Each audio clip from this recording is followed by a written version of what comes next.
Welcome to సర్కార్ news. తెలంగాణలో దివ్యాంగుల సమస్యలపై కీలక పరిణామం చోటు చేసుకుంది. కాంగ్రెస్ మేనిఫెస్టో అమలు సాధన సమితి ఆధ్వర్యంలో హైదరాబాద్ చైతన్యపూర్లోని ఎలిమినేటి మాధవరెడ్డి కమ్యూనిటీ హాల్లో అన్ని దివ్యాంగుల సంఘాలతో అత్యవసర సమావేశం నిర్వహించారు. ఈ సమావేశంలో ఎన్నికలకు ముందు కాంగ్రెస్ పార్టీ వికలాంగులకిచ్చిన హామీల అమలుపై తీవ్ర ఆగ్రహం వ్యక్తం చేశారు.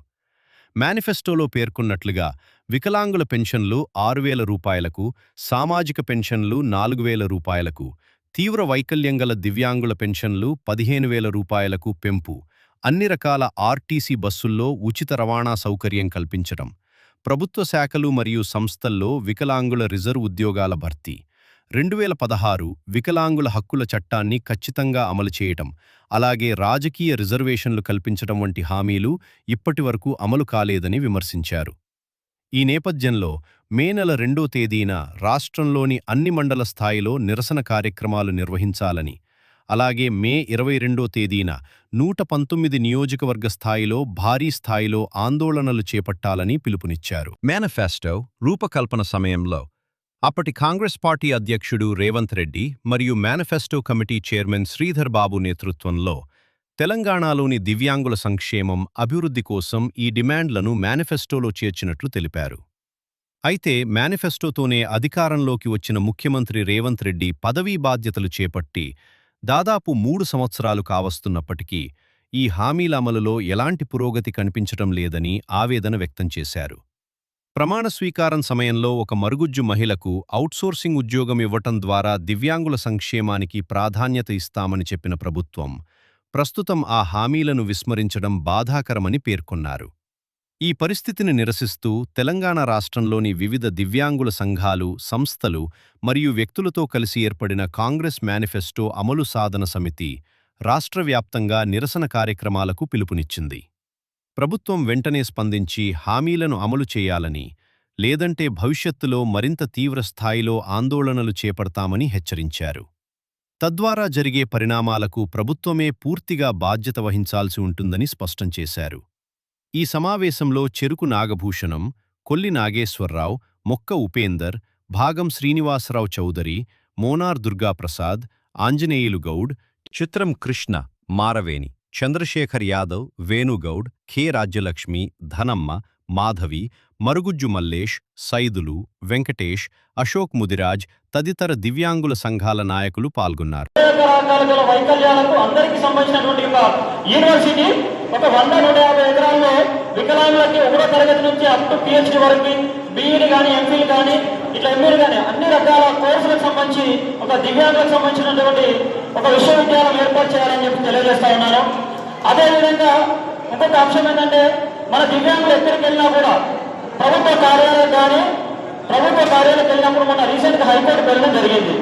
అక్కడ ర్యాంపులు సరిగా లేవు, అదేవిధంగా వీల్ చైర్స్ లేవు. ఇట్లా చూసుకుంటే పోతే ప్రైవేట్ సెక్టార్లో కూడా ఒక అధికారి దగ్గరికి పబ్లిక్ అండ్ ప్రైవేట్ సెక్టార్లో కొన్ని సామాన్య ప్రజలకు అవసరమైన అక్కడ దగ్గర ర్యాంపులు పెట్టాలి, ర్యాంపులు లేవు. అంటే ప్రతి ఒక్క దివ్యాంగుడికి అనుకూలంగా ఒక షాపింగ్ మాల్ దగ్గర కానీ, అదేవిధంగా హాస్పిటల్ దగ్గర కానీ, కోర్టు దగ్గర కానీ, ప్రభుత్వ కార్యాలయాల దగ్గర కానీ ప్రతి ఒక్క దివ్యాంగుడు కూడా తనంతటికి తాను వెళ్ళేటట్టుగా ఈ యొక్క అవకాశాలు, ర్యాంపులు కానీ వాళ్ళకి సంబంధించినటువంటి అవకాశాలు కల్పించాలని ఈ యొక్క డిమాండ్ కూడా అందులో చేర్చాలని తెలియజేస్తా ఉన్నాను. ముఖ్యంగా ఉపకార వేతనాలు ప్రతి ఒక్క దివ్యాంగుడు అప్లై చేసుకున్న తర్వాత 2 నుంచి 3 నెలల లోపు, అప్లై చేసుకున్న 20 రోజుల తర్వాత 40 రోజులు, అంటే దాదాపు 2 నెలల వ్యవధిలోనే అతనికి ఉపకార వేతనాలు అందిస్తే ఆ ఉపకార వేతనాన్ని అందిపుచ్చుకొని తను ఉన్నత విద్యారంగంలో ఎదగడానికి, లేకపోతే స్వయం ఉపాధి ఎదగడానికి, ఇతర రంగాల్లో ఎదగడానికి చాలా అవకాశం ఉంటుంది. అంటే ఇట్లాంటి అవకాశాలను కల్పించుకోవడానికి టైం లాక్ చేయదు. ఏ అప్లికేషన్ పెట్టుకున్నా, స్వయం ఉపాధి అప్లికేషన్ పెట్టుకున్నా ఒక 2 నెలల్లో ఇచ్చేసేయాలి. కానీ సంవత్సరాలు జరుపుతూ ఉన్నారు.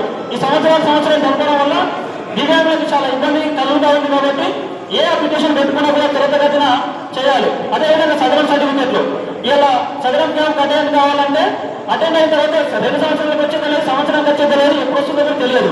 క్యాంప్ అటెండ్ అయిన 60 రోజుల్లో రావాల్సిన సర్టిఫికెట్ ఇప్పటివరకు రావట్లేదు. అంటే మిత్రులు కూడా పెన్షన్ వస్తలేదని చెప్పారు. పెన్షన్ అప్లై చేసి సదరం సర్టిఫికేట్ వచ్చిన తర్వాత వితిన్ 45 డేస్లో పెన్షన్ రావాలి. కానీ ఎందుకు వస్తలేదు అంటే ఎందుకు వివక్షత? వికలాంగులకు చిన్న చూపు, వికలాంగులకి పెద్దవాళ్ళు ఉన్నారు కదా, నాగేశ్వరరావు గారు ఉన్నారు, నాగేశ్వర సార్ గారు ఉన్నారు.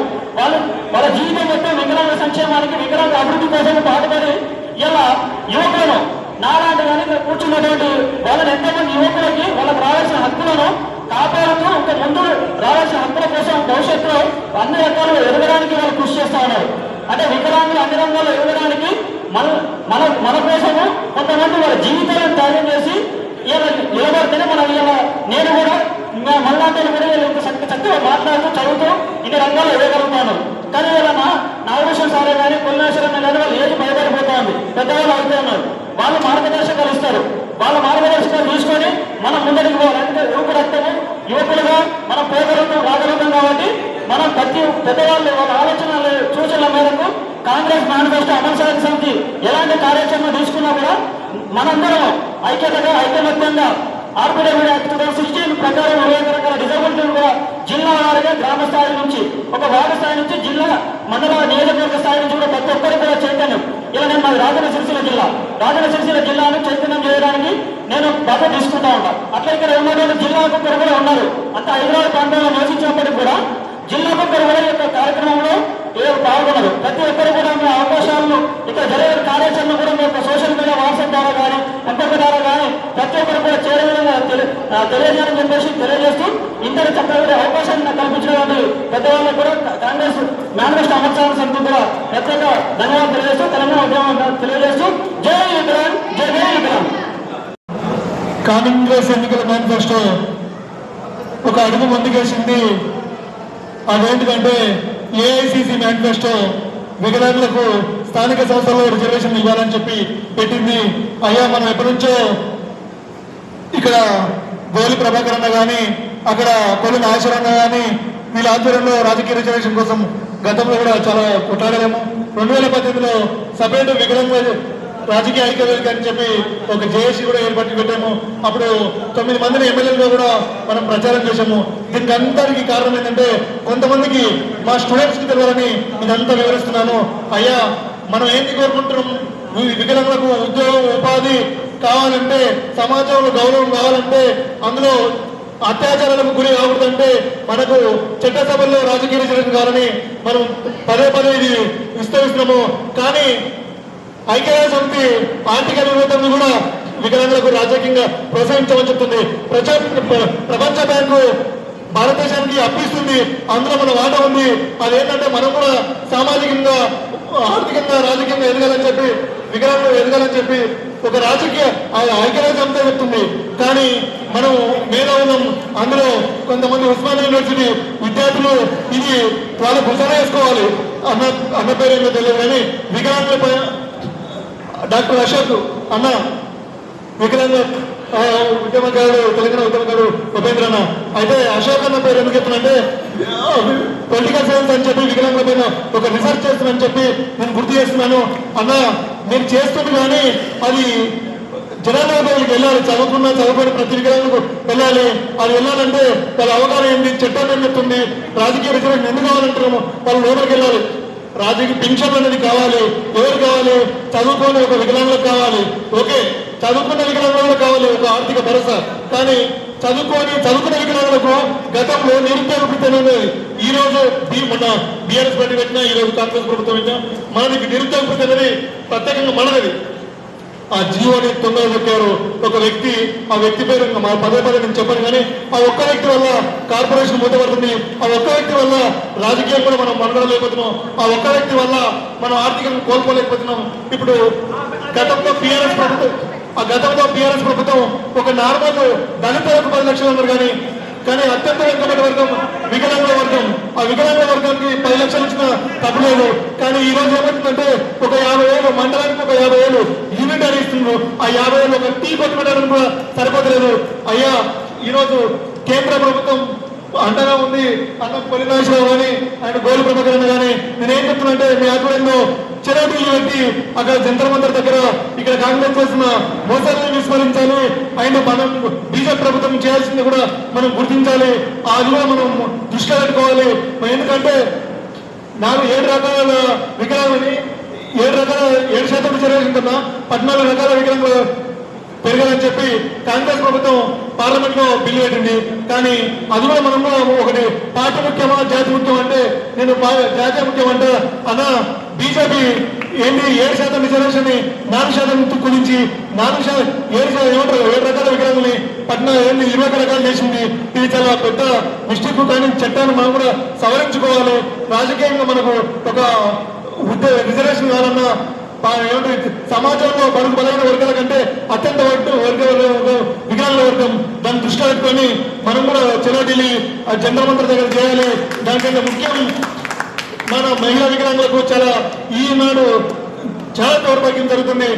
మొన్ననే ఒక వికలాంగులకి చిన్న బాలికకు అత్యాచారం జరిగితే ఏ వికలాంగులు కూడా ఖండించలేదు, సంఘాలు ఖండించలేదు. దానికి దౌర్భాగ్యం అంటే చాలా మంది ఇది వర్ణించలేదు. కానీ పక్క రాష్ట్రంలో 2 మొన్న ఏర్పడ్డ ఆంధ్ర అప్పుల పాలు ఉన్న రాష్ట్రంలో వికలాంగులకు ఉచిత బస్సు ఏర్పడలేదు, బ్యాగ్లకు ఉన్నాయి, సపరేట్ బడ్జెట్ ఉంది. కానీ ఏఐసిసి మేనిఫెస్టో వికలాంగులకు రాజకీయ వివరణని ఛత్తీస్గఢ్ లో రాజస్థాన్ ఇచ్చింది, తమిళనాడులో ఇచ్చి తెలంగాణ ఇవ్వమని చెప్పి ఒక లెటర్ పెట్టారు. కానీ కాంగ్రెస్ విస్మరించాలి. కానీ నేను కాంగ్రెస్ లో వీళ్ళలో ఉన్నా కూడా నేను ఎందుకు ముందుకు వచ్చి మాట్లాడుతున్నా, నా జాతి అంతరించిపోతుంది. దానికి ఉద్దేశం ఉదాహరణ చెప్తా. రేపు స్థానిక సంస్థల్లో రిజర్వేషన్ కావాలి. రేపు గ్రేటర్ హైదరాబాద్ లో ఎన్నికలు రాబోతున్నాయి. గ్రేటర్ హైదరాబాద్ లో మనకు ప్రతి సంవత్సరం 15 కోట్లు ఖర్చు పెట్టాలి. 2014లో సోమేష్ కుమార్ కమిషనర్ ఉన్నప్పుడు ప్రతి సంవత్సరం మోటరైజ్డ్ వెహికల్స్ 1000 ఇస్తా అని చెప్పారు. అంటే ఒక కమిషనరే తానుగా రాజకీయ వ్యక్తి కాదు, ఒక కమిషనరు తనకు తానుగా 1000 వెహికల్స్ ఇస్తా అని చెప్పారు. అంటే ఒక వ్యక్తి ఒక కమిషనర్ ఉండి 1000 వికలాంగులకు ప్రతి సంవత్సరం 1000 మోటరైజ్డ్ వెహికల్స్ ఇస్తా అంటే మనకి ఎంత బడ్జెట్ ఉంది?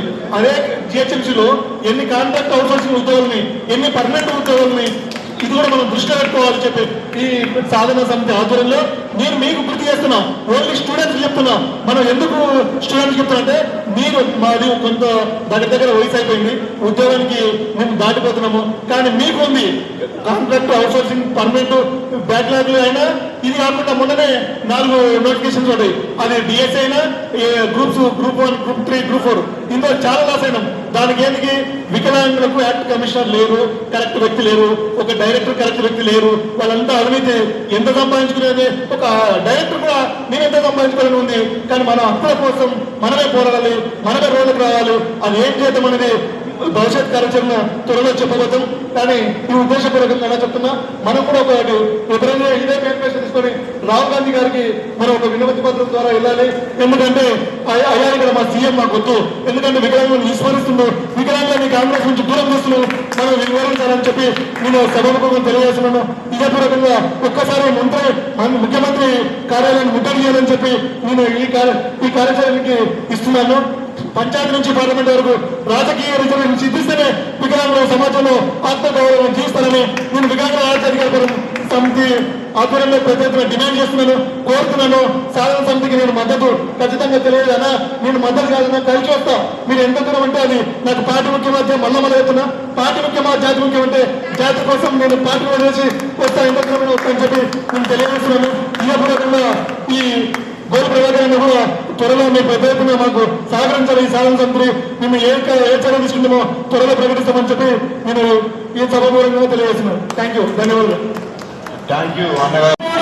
విడదీయడానికి సిద్ధంగా మన నాయకులు పనిచేస్తున్నారు. కాబట్టి మనం కూడా ఐక్యంగా ఉన్నాం, మన ఐక్యతని సాడదాం, మన హక్కుల కోసం మనం నిరంతరం పోరాటం చేస్తున్నామని మీ అందరికీ తెలియజేస్తూ, ఏదేమైనా పెన్షన్ సాధించుకోవాలి, ఏదేమైనా ఉచిత బస్ పాస్ సాధించుకోవాలి, ఏదేమైనా బ్యాంకులకు ఉద్యోగాలు భర్తీ చేసుకోవాలి, లోన్లు తీసుకోవాలి, పండ్లు తీసుకోవాలి.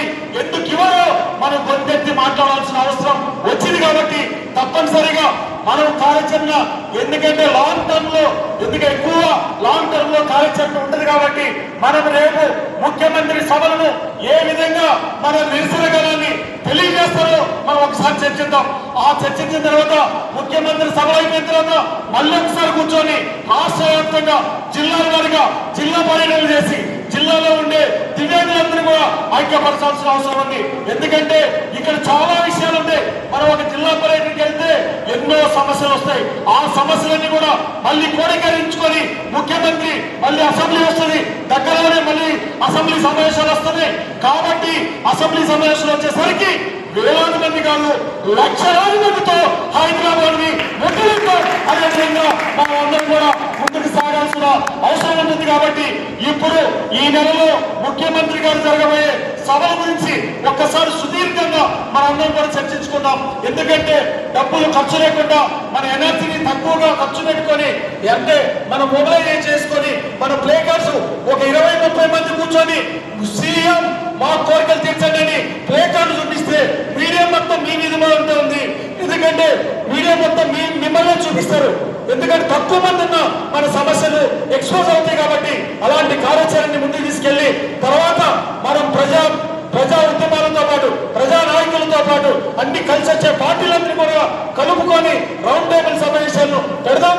అది ముందు ముఖ్యమంత్రి గారి సభలు ఉన్నాయి కాబట్టి వాటిని ప్లే కార్డ్స్ ద్వారా మనం నిరసన తెలియజేస్తే ముఖ్యమంత్రి గారికి దివ్యాంగుల సేవ తెలుస్తుంది. కాబట్టి తప్పనిసరిగా అలాంటి కార్యకర్తల్లో ముందుకెళ్తారని ఏదైతే త్వరలోనే నేను కూడా మా భారతీయ జనతా పార్టీ ఆఫీసులో దివ్యాంగుల సంఘంతో ఒక రౌండ్ టేబుల్ సమావేశానికి నిర్ణయించాం. త్వరలోనే మీ అందరికీ చెప్తాను.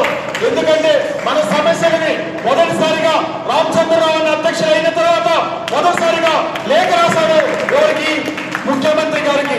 అదేవిధంగా కిషన్ రెడ్డి గారు ఏదైతే మరుగుతున్న మల్లేశ్వర సభ పెట్టి కిషన్ రెడ్డి గారు వచ్చి ఈ సమస్యల కోసం నేను అండగా నిలుస్తానని చెప్పిన వ్యక్తి. కాబట్టి తప్పనిసరిగా భారతీయ జనతా పార్టీ ఆధ్వర్యంలో 8 మంది ఎమ్మెల్యేలు 3 ఎమ్మెల్సీలు కూర్చోబెట్టి ఈ మన సమస్యలేంటో పరిష్కరించుకునే విధంగా అసెంబ్లీలోని అదే ఎమ్మెల్యేలని ముఖ్యమంత్రి దగ్గర తీసుకుపోయే విధంగా మన కార్యాచరణ ఉంటుందనేది మీ అందరికీ తెలియజేస్తూ మనము రేపు ముఖ్యమంత్రి గారి సభలో మన 6,000 పెన్షన్ ని ప్లే కార్డ్ చూపించాలి, మన ఉచిత బస్ కార్డు చూపించాలి, లోన్లు చూపించాలి, ఉద్యోగాలు బ్యాంకులకు ఉద్యోగాలు చూపించాలి, ఖాళీగా ఉన్న ఉద్యోగాలు నింపాలని, రోడ్లు చూపించాలి, ఇల్లు చూపించాలి, ఉపాధి చూపించాలి. అన్ని చూపిస్తూ మన కార్యాచరణ ముందుకు తీసుకెళ్లాలని నేను మనసారా కోరుకుంటూ నాకు ఈ అవకాశం ఇచ్చిన మీ అందరికీ ధన్యవాదాలు తెలియజేస్తూ లేట్ గా వచ్చినందుకు మీరు అందరూ మన్నిస్తారని మీ అందరినీ కోరుకుంటే, ఎందుకంటే నేను దూరంగా రాత్రి లేదు దూరంగా ఉన్నా కాబట్టి లేటుకు వచ్చిన మీరేమైనా మంచిలో మీ మంచి మనసులో నాకు స్థానం ఉంటుందని కోరుకుంటూ అవకాశం ఇచ్చినందుకు ధన్యవాదాలు తెలియజేస్తూ ముగిస్తాను.